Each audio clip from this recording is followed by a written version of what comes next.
Veamos la siguiente nota de Natalie Gómez. Alcanzó a avanzar miles de kilómetros. Este camión de patente boliviana portaba en un doble fondo 600 paquetes. 600 paquetes con más de 631 kilos de clorhidrato de cocaína. Ingresó por Iquique sin sospecha alguna, aunque ya estaba en la mira de la policía. Lo dejaron avanzar hasta la entrada de Santiago, donde procedieron a la detención del conductor del camión. ¿Sabe cuánto dinero representan todos estos paquetes? Más de 17 millones de dólares, o mejor dicho, 12.623 millones de pesos. Mercadería que tenía como destino Chile. Lo que muchas veces la gente no sabe es que detrás de la llegada de esa droga a los barrios hay organizaciones, en este caso transnacionales, que ingresan droga al país o que están ingresando armas o fuegos artificiales u otro tipo de elementos que muchas veces terminan siendo muy nocivos para las familias, para los barrios, para las comunas. Actos nocivos que visten de negocio. Lo cierto es que todos los años la cantidad de droga decomisada aumenta. Hasta este lunes, más de 28.000 kilos de distintos tipos de compuestos ilícitos habían detectado las policías. Todo avaluado en más de 200.000 millones de pesos, un 5% más que en 2019. Bajo esa insuperable cifra es imposible no pensar en todas aquellas veces que la droga pasa y llega hasta el mercado. ¿De cuánto dinero hablamos realmente y dónde van a parar esas sumas?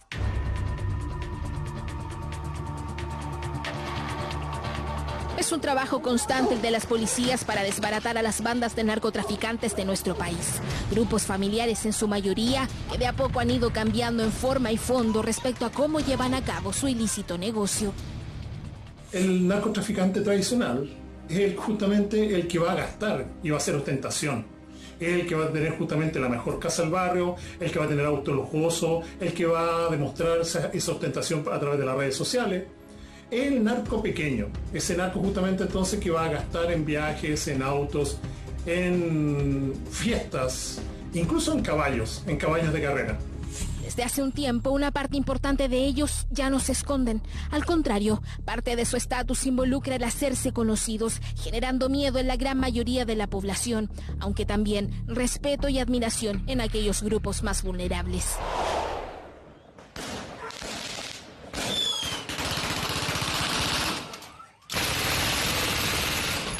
Una de las formas de decir que están presentes por el barrio es a través de fuegos artificiales, pero también apropiándose de espacios físicos, sobre todo en los lugares donde operan. Invierten parte de su dinero en propiedades del sector para mantener el control del territorio, para delimitar estratégicamente los límites de su poder y coronan todo con la compra de armas.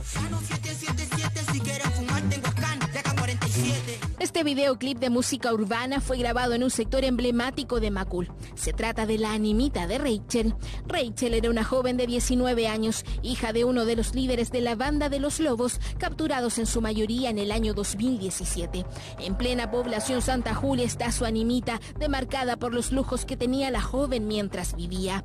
Más de 30 millones de pesos en su interior, con carteras Louis Vuitton o Michael Kors, cremas Versace y relojes de alto valor. Lo impactante es que el respeto hacia la figura de la joven era tal que nadie osaba robar ni romper el altar. Y eso da cuenta de la influencia de esta banda precisamente al interior de la población. Ellos tenían el control completo de esta población, ellos tenían la capacidad de dominar la población, de cerrar pasajes, inclusive de limitar el acceso de vehículos, de limitar por lo tanto el desplazamiento de las personas.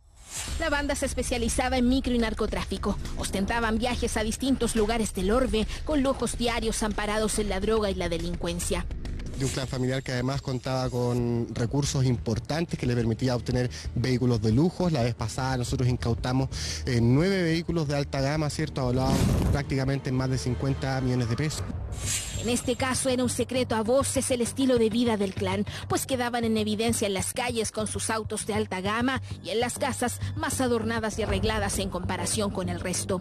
Otra forma de operar es lo que sucede en lugares como La Legua. Aquí las casas se mantienen en su mayoría de forma discreta. Solo al cruzar la puerta se podía observar el verdadero estilo de vida de sus ocupantes. La forma de operar en este caso era comprando las casas aledañas, como las míticas viviendas blindadas de la población, por las que los narcotraficantes están dispuestos a pagar mucho más de lo que ofrece el mercado formal. Lo están ofreciendo 70 millones, 60 millones. Si te ofrece alguien de adentro vender, comprarte la casa, un narco por ejemplo, ¿te da lo mismo, lo vendes igual? Sí, la vendo. Me voy al tiro con mis hijos porque yo no puedo estar siguiendo, mi familia es la que está sufriendo aquí, no puedo seguir aquí viviendo expuesta a que me llegue un balazo a ellos. Imagínense a lo blindado, igual han entrado las balas, entonces ¿qué más esperamos? Los delincuentes ligados al narcotráfico manejan una cantidad de dinero que es imposible en algunos casos de digerir. Quizás es ese mismo desconcierto el que los lleva a gastar a destajo sin medir consecuencias. Varios son los casos de bandas o personas que caen por sus excentricidades, que hacen sospechar al entorno, por ende a la policía, por ende a la justicia, que terminan encarcelándolos. Algo así le pasó a Juan Carlos Palma, el líder de una banda familiar del narcotráfico que operaba en Recoleta y Valparaíso. Usaba la fachada de una empresa de detergentes o de la realización de eventos para niños. Todo un gran antifaz. Ostentaba las ganancias e incluso lo podemos ver que hizo su matrimonio por más de 20 millones de pesos. Tal vez la llegada a su boda en helicóptero cual estrella de Hollywood fue lo que los delató, aunque los integrantes se manejaban en costosas camionetas y autos en discordancia con los ingresos que generaban sus empresas. Yo creo que efectivamente ya ha pasado a ser una cultura en que ellos tienen un modo de vida, ellos adquieren muchos bienes, son muy consumistas, creo yo, por su perfil en general cuando uno los conoce, digamos, y los que caen en la cárcel. Son muy aspiracionales, son muy competitivos, son muy agresivos también.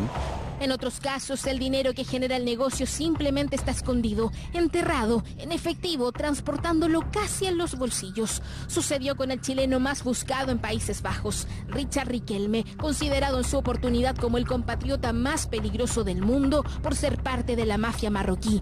Portaba al momento de su detención en Chile 27 millones de pesos al interior de su camioneta.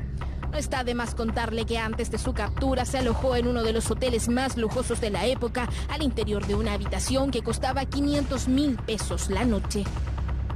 Era una persona muy precavida, que todos los días cambiaba de auto, que portaba una importante cantidad de dinero en efectivo, que además se transportaba en solo autos de alta gama. Los ejemplos que hemos visto son solo parte del actuar de ciertos grupos, pero hay otra especie, otro delincuente más grande que acecha niveles que sobrepasan al típico actuar.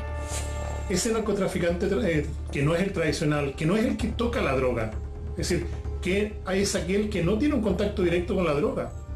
Ese narcotraficante es el dueño del negocio, el que mueve el capital, el que mueve el dinero. Es el delincuente que acecha en el poder, que con dinero puede llegar a corromper en altas esferas, como lamentablemente ha sucedido en algunos países. El narcotráfico desde tiempos remotos ha estado presente. En el caso de Chile, primero como escala, como punto de paso a otros países más consumidores, como suele suceder en el viejo continente, pero eso ha cambiado. Nuestro país se ha convertido de a poco en un destino final, donde ni la pandemia ha sido impedimento para que el negocio siga en pie. Están haciendo llegar estas cantidades de droga vía marítima hacia nuestro país con la intención de ser comercializados finalmente en Chile. Situación que antes ocurría solamente para hacer el tránsito a una exportación final de un país principalmente de Europa. Se está utilizando mayormente también esta nueva vía de ingreso a través de los puertos y caletas pesqueras a lo largo del territorio nacional. Apareció el delivery de ilícitos y la compra de empresas en quiebra para poder lavar el dinero. El combate al narcotráfico es diario por parte de las policías en controles y fronteras, pero también es a diario a los ojos de la propia ciudadanía en villas y hogares. Los narcotraficantes han aprendido a vivir de su propia cultura, imponiendo estilos, formas de vivir que bajo la mirada de la injusticia social bien se pueden transformar en un camino viable al éxito. Una necesidad hoy día urgente de un número importante de la población de ser visibilizada, de ser reconocida. Y estas organizaciones criminales entregan esa oportunidad, le permiten reconocimiento a los jóvenes. Por ejemplo, a través de las joyas que ocupan, de los autos que utilizan o a través de la cultura del ser choro, ¿no? Del ser visible, de ser una persona que es capaz de movilizar y mantener a su familia, ¿no? De lo que realmente se espera de esas personas. Hablar con los vecinos de poblaciones donde abundan problemas de drogas es sinónimo de preocupación. Temor a que el narcotráfico se apodere completamente de plazas, espacios comunes e incluso los hogares propios. Es sinónimo de miedo, de pavor a que uno de los suyos elija el camino que a todas luces se ve más reconfortante si se mira todo a través de los lujos superficiales. El papel del Estado en este caso se torna urgente a través de una mejor justicia social. Es cuando ponemos en esos territorios una profundización de los programas sociales del Estado, generamos oportunidades para esa población en tanto salud, vivienda, justicia y educación, para promover de ese sentido un ascenso social que tenga que ver con la dignidad de las personas y no con la imposición de la violencia del más fuerte. Los especialistas argumentan que cortar el poder del dinero que tienen estos grupos ilícitos es vital para frenar el avance de su estilo de vida. Reconocen también que el primer paso en realidad es entregar las herramientas necesarias para que esta mercadería ilícita no tenga suficientes compradores. Lo que vemos ahí es un fiel reflejo y parte de lo que decía Natalie Gómez en su reportaje, es que al alero de la injusticia social, ese puede ser un muy buen camino al éxito, claro que sí, y esa es la gran preocupación que existe hoy, que este narco vaya simplemente comiendo a la sociedad y los coma desde abajo, desde los más chicos, desde los que hoy día deberían estar estudiando y que no tuvieron la oportunidad durante este año y que son aún más vulnerables de lo que eran el año pasado. Queremos seguir conversando de este tema, pero sabemos que parte de nuestros invitados también tienen que retirarse, entre ellos Eduardo Vergara, director ejecutivo de Fundación Chile 21. Muchísimas gracias por haber estado con nosotros esta mañana, y también tenemos que liberar a Karen Gutiérrez, dirigente vecinal de Pedro Aguirre Cerda. A los dos, muchísimas gracias por el testimonio y por querer compartirlo con nosotros. Pero parte de lo que seguimos conversando es aquello que le afecta a usted justamente, así que como siempre lo invitamos a que nos vayan escribiendo. Y Gonzalo, ¿dónde vamos ahora? Vamos con Dani Muñoz, ella está en La Cisterna. Dani, adelante, ¿cómo estás?